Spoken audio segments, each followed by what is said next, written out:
Hi folks, Tris here. Thanks for listening to Modem Prometheus, and thanks especially to all of you who have joined our Patreon. We don't run ads, so the whole podcast is supported by you. If you'd like to help out, head over to patreon.com/Modem Prometheus. Members get behind the scenes notes, early access, bonus episodes, and a lot more exciting stuff. Today's story is called Clackerjack, and we wrote it especially for you. It is 3 weeks after the clocks changed, stealing an hour of Sophie's sleep and swapping it like a ball between dancing cups for warmer evenings, blossom covering pavement cracks, and a hopeful scent of barbecue. Sophie no longer notices the blossom because too many of her emails are unread. She doesn't know what wine to bring to her sister's dinner party, and the Clackerjack has followed her home. She searches for good red wine, then best Merlot under £20, then suffers a crisis of confidence and tries, is bringing red wine gauche, followed by quickly looking up the meaning of gauche. Her sister had bought her a bottle of expensive wine for Christmas. At least, she thinks it's expensive. The label has calligraphy. Sophie still hasn't opened it. It's special occasion booze, the kind where you think about the times you might drink it rather than ever actually doing so. Maybe she should bring that. No, she can't bring the wine her sister bought her. That would definitely be gauche. It's probably what whoever invented the word gauche was thinking of at the time. She fumbles with her key, bouncing it around the lock before it catches, and then holds open the door for the Clackerjack. There's no sense in trying to keep it out. The Clackerjack is not a vampire. It has no concept of forbiddance. It doesn't care whether or not you've invited it in. It pays no attention to walls, doors, or locks. When it is there, it is always there. Sophie looks at it out of the corner of her eye, not quite turning her head the whole way. The Clackerjack looks back, silently, with its too thin frame, gaunt, grey face, and eyes that hum with fluorescent light. Just don't get in the way, all right? The Clackerjack stands there, flickering like a lamppost. It makes no such promises. "Hi, honey," Mark calls from the kitchen. "How was your day?" She briefly considers telling him about the pile of emails she left without opening, the quarterly review meeting that's coming up in a week, and the 3-page self-assessment form she's been given to fill in. How she thinks Hair Gel Harry is trying to flirt with her but isn't sure and doesn't know what to do since he's also the head of HR. But what she says is, "It was fine," followed by, "Do you think it would be gauche to bring wine on Saturday?" Gauche? I don't know, do you want to bring something else? Oh hell, can you watch the grill? Gemma's trying to eat the philodendron. Sophie watches the sausages brown as her husband places the houseplants out of reach of a 2-year-old. The grill is smoking. The element needs cleaning. And the cupboards are out of style, and the worktop is stained from an ocean of spilled tea delivered one splash at a time. Emma, her sister, has a brand new kitchen. It has granite worktops, an eye-level oven with 18 different programs, a boiling water tap. She shared the photos on the family WhatsApp chat. They made Sophie feel ill. The Clackerjack is stood next to her. It leans close and says, in a voice that echoes with the clicker-clack of a keyboard in an office with no windows, "Your sister can afford these things because she has a better job. She is smart." "I know," Sophie mutters. "She applied herself. She is a doctor. She earns more now than you ever will. You move paper from one box to another and pretend this is worth money." They eat sausages and potato waffles in front of the TV. Mark watches Gemma in her high chair. Katie sits quietly at one end of the sofa. Sophie asks her how school was and gets a shrug and a "fine" in return. The Clackerjack sits on the sofa, one skinny leg crossed over the other. There is a sound like a fax machine, and it withdraws a piece of paper from its pocket, which it hands to Sophie. It is a nutritional profile of the meal, with a D- written in red and ringed 3 times. "Do you think we should try and cook healthier?" Sophie asks Mark when Katie and Gemma are in bed. "I'd love to," Mark says with a tone she recognises as him trying hard not to sound annoyed. "But it's hard enough getting Katie to eat anything as it is. I didn't get back until 4 today either. It's hard to find the time."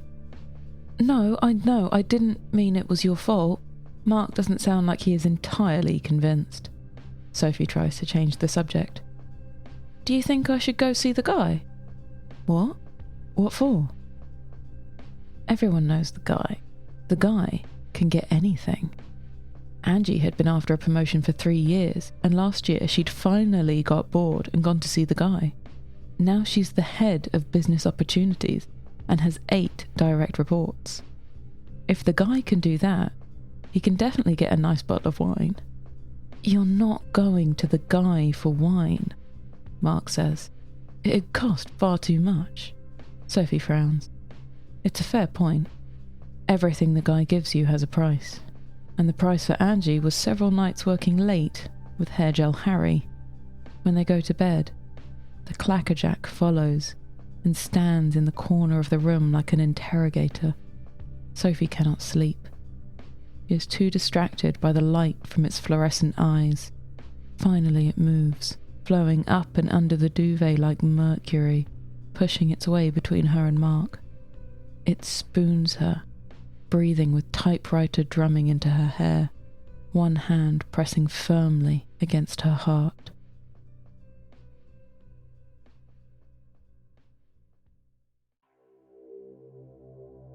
The early morning passes in a blur of toast and flannels.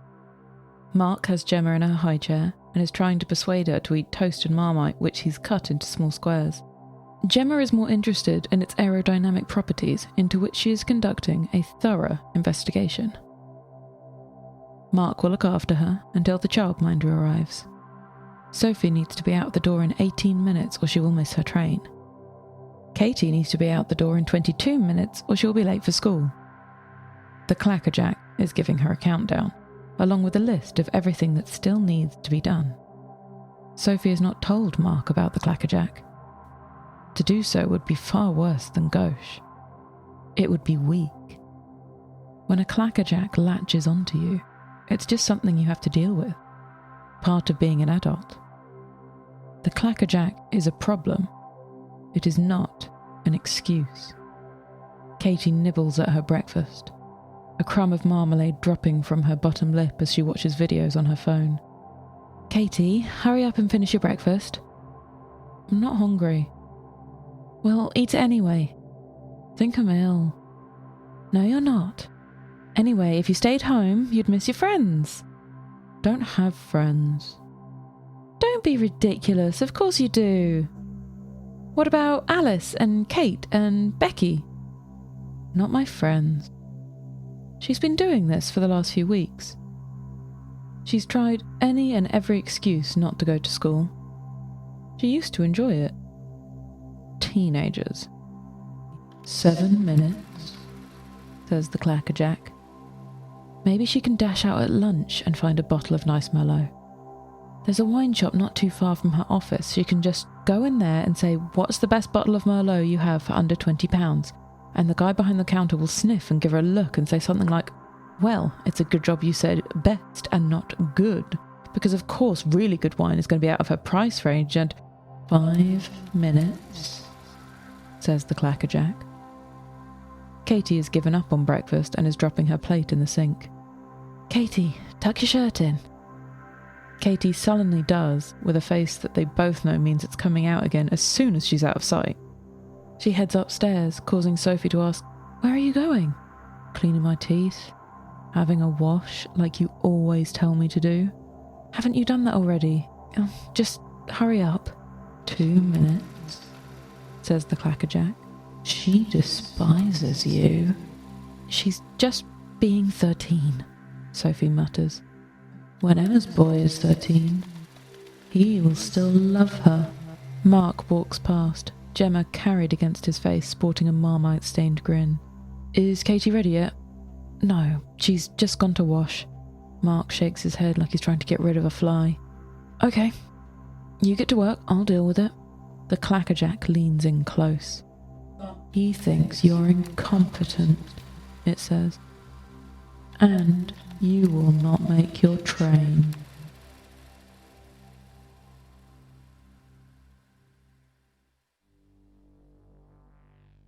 Sophie does not make her train. She arrives at the office half an hour late. She texts her manager with an apology. He tells her to make up the time at the end of the day. The pile of emails has grown since last night. Sophie imagines them dropping one on top of the other until her inbox cannot take the strain and they burst out of her monitor like junk from an overstuffed wardrobe. The Clackerjack is reflected in the screen, the dull glow of its eyes making the text hard to read. She closes her inbox and brings up the self-assessment form. This is work too, she thinks. Management requested it. The first question is, what are your greatest achievements in the last quarter? And she does not know what to say. The form stares at her like a sphinx. Emma saves lives, the Clackerjack says. And when she cannot, she watches people die. She deals with this every day. And yet you cannot handle a simple form. Although, it adds, in fairness, that is a question to which you have no reasonable answer. She closes the form, returns to the emails, deals with one. 3 more come in while she's doing so. The Clackerjack, seeing her despair, presents her with a list of all the things she wanted to do when she was 16, which she will now never achieve. It is not real. She knows it is not real. She knows it is psychosis, personification, the god of low-grade insecurity which has latched itself onto her. Something she has unconsciously summoned due to her pathetic inability to cope. None of this makes it easier to stand it hovering over her, without knowing what incantation she did to summon it, and what one would make it disappear. But of course there is no incantation. The only way to deal with the Clackerjack is to push through it. Keep working. Just get through the week. She will deal with her emails and complete the form and avoid Hair Gel Harry and find some wine and go to her sister's house for dinner, and her sister definitely won't see her as an embarrassment, the older one who was always eclipsed by her younger siblings' brains and beauty and charm. She wonders if everyone has this much trouble banishing their Clackerjacks when they come. At 3:14 p.m, Sophie can take it no more. She goes into the bathroom and finds the Clackerjack there. Of course, it is there. It is everywhere. She makes sure there is no one in any of the stalls, then turns to it and screams, "Leave me alone! Leave me alone! Why won't you leave me alone?" And she beats it on its skinny chest, or tries to, but her hands pass straight through, and instead she strikes her fists on the bathroom wall. The Clackerjack angles its head slightly and says, "You are too emotional."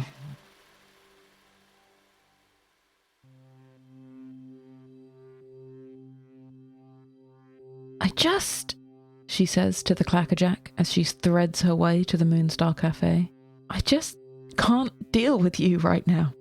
I have too much to do. I still haven't found a good bottle of wine, and I've got the project and Katie, and I just can't. I can't." The Clackerjack stretches its neck on one side, then the other, with a sound like the key taps that write, "Book a slot in my open calendar," in a manager's email. "You can come back," Sophie mutters. "I know you'll come back." The guy is sat at a table in the corner, behind a plate piled high with enough fry up that Sophie's arteries clench in sympathy. He has a cup of tea next to him, the dirty orange colour of a fox's fur. She dawdles in the doorway until he waves her over with a fork-stabbed sausage. He does not pay attention to the Clackerjack, which sits down at a table next to them. "So," he says, "how do you want this to go?" "I've got this thing," Sophie says quietly, like she doesn't want the walls to hear. Even now, when she has specifically come to talk about the Clackerjack, she finds it hard to talk about the Clackerjack. "A thing," the guy says, as if this was a crucial key insight into her situation. "Yeah, and I know it's not there, or it is, but not like I'm seeing it. It's, you've got yourself a Clackerjack," the guy butts in. Sophie's eyes widen. She can't help but look across to where it sits, sharp and grey. "You can see it?" "Oh, honey." The guy smiles as he mops up an egg with a slice of thin white bread. "Everyone can see it." He watches her with those strange magpie blue eyes. "The question is, what do you want to do about it?" "Can you get rid of it?" "I can, but it would be expensive." "How much would it cost?" 5 years. From your daughter." Sophie stares at him, and he looks back, head magpie cocked, like he's wondering whether or not to peck out one of her eyes. Eventually she manages, "No, I'm not doing that." "Then what do you want?" "I want..." Sophie looks at the Clackerjack. "I want to feel normal." "Well, that is rather simpler." The guy waves to the waitress, who brings over another cup of fox-coloured tea. He fishes in his pocket, pulls out a small brown bottle, from which he shakes out a pair of red and yellow pills. They rattle on the table like dice, gambler's choice. Sophie hesitates briefly, but downs them with a mouthful of tea. She looks over to the Clackerjack, which is still sitting there. "Give it time," the guy says. Sophie nods. "Thank you." Give that time, too. And really, Sophie should have foreseen what was coming next. A wish never gives you what you want, only what you said you wanted. And so, on her walk home, Sophie sees just how normal she is. She sees that everyone is being followed by a Clackerjack, some gaunt and thin, some fat and waddling, some with claws, and some with teeth, and some wrapped around necks.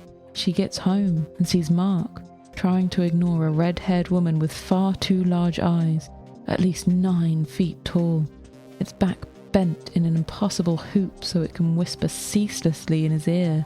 She sees his head shake as he tries to push it away.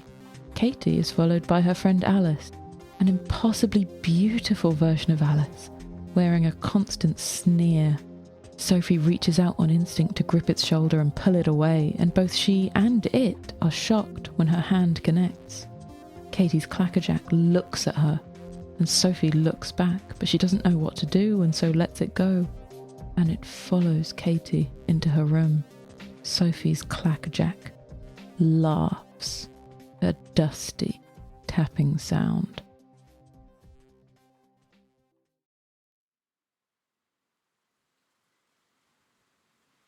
They take the car to Emma's house. It's uncomfortably full. The Clackerjack's jammed in between them, or sat on laps. Mark's one is sat in the boot, its ridiculously long body twisted in ways a spine should not allow. It blocks the view through the car's rear window. Mark drives, and Sophie carries a bottle of wine. In the end, it came from a supermarket, but she made sure not to get one of the bottles on special offer, in case Emma went to the same store. Emma greets them at the door, broad smile and flawless makeup. Something seems weird about her, but Sophie can't quite work out what it is. Maybe her smile is a bit too forced, her expression a bit too brittle. But of course it would be. Emma wouldn't have someone like her around normally. It's just because she's family. Hi, Emma says. It's so good to see you. I hope you like pasta. There's a lot of it. Sophie tries to remember the last time she cooked pasta that wasn't spaghetti hoops. Emma's pasta probably has vegetables in it. The recipe probably involves the words balsamic glaze. Hopefully Katie won't make a scene and demand sausages. Sophie hands over the wine with an external smile and an internal wince. But Emma says, "Oh, how nice, that looks lovely," and she's very good at this because it looks like she means it. Emma dashes off upstairs and leaves her husband Matthew to entertain them, pour drinks. She returns a few minutes later and makes small talk with Sophie in the kitchen as she finishes the balsamic glaze and fries impossibly thin ham in a heavy based pan. "It's a Le Creuset," Emma says. "Don't tell Matthew, but if the house burns down, I'm saving this before him." "It must have cost a lot," Sophie says. "Oh yes, but it'll last, you know. Worth it in the long run." And this is the point Sophie notices what is weird about Emma. She has no Clackerjack.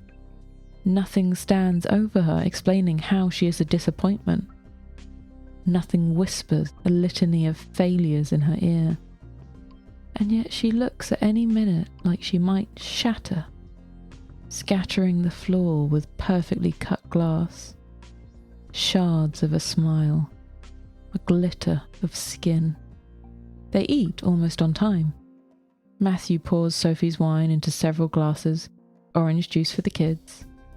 Katie is offered wine, but makes a face. She's eating the vegetables, though. She doesn't at home. Emma heads upstairs once more during dinner.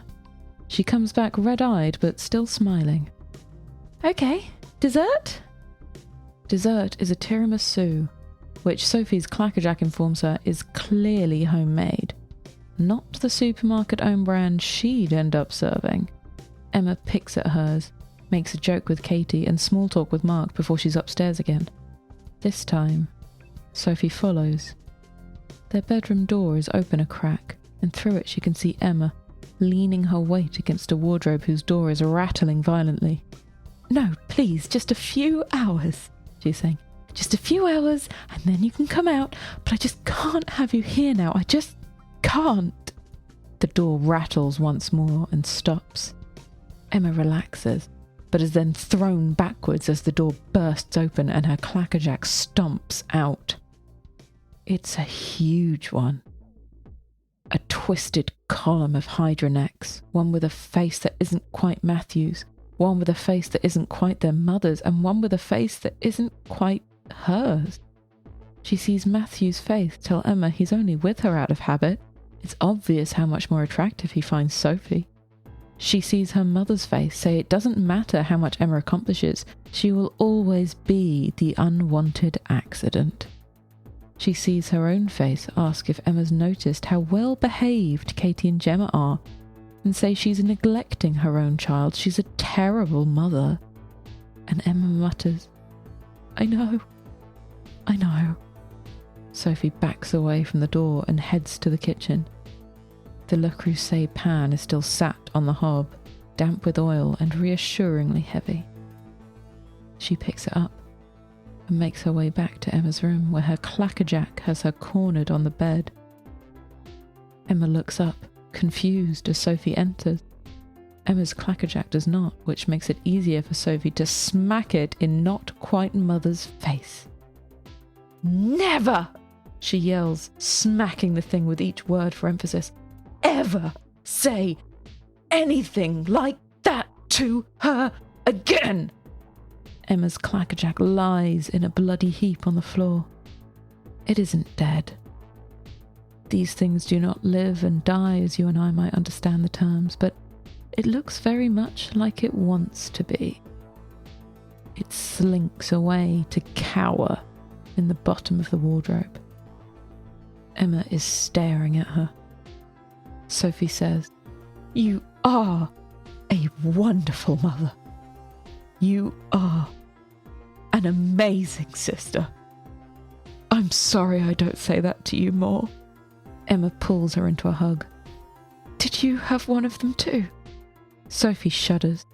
Her Clackerjack is stood in the doorway, baleful fluorescent gaze on them.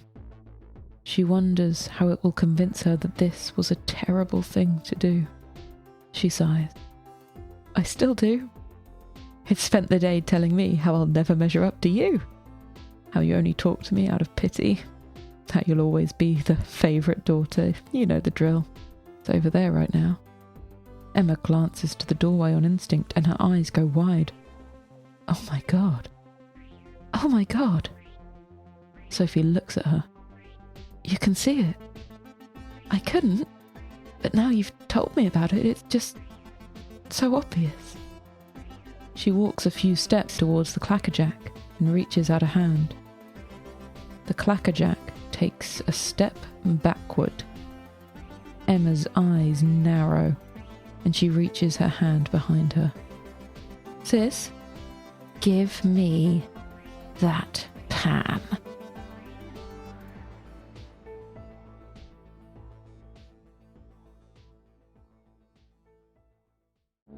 Modem Prometheus is written by Neil Merton, the voice of the city is Kate Angier, and with music and production by me, Tris Oaten. Check out my other show, Lost Terminal. It's got more science and less dread. For bonus episodes and behind-the-scenes content, join our Patreon at patreon.com/Modem Prometheus. If you're not ready for that kind of commitment, please rate and review us on iTunes, Spotify, or wherever you're listening to this right now. Our next story is due on the Riot moon on the 3rd of July. Remember, everyone has a Clackerjack. You are not alone.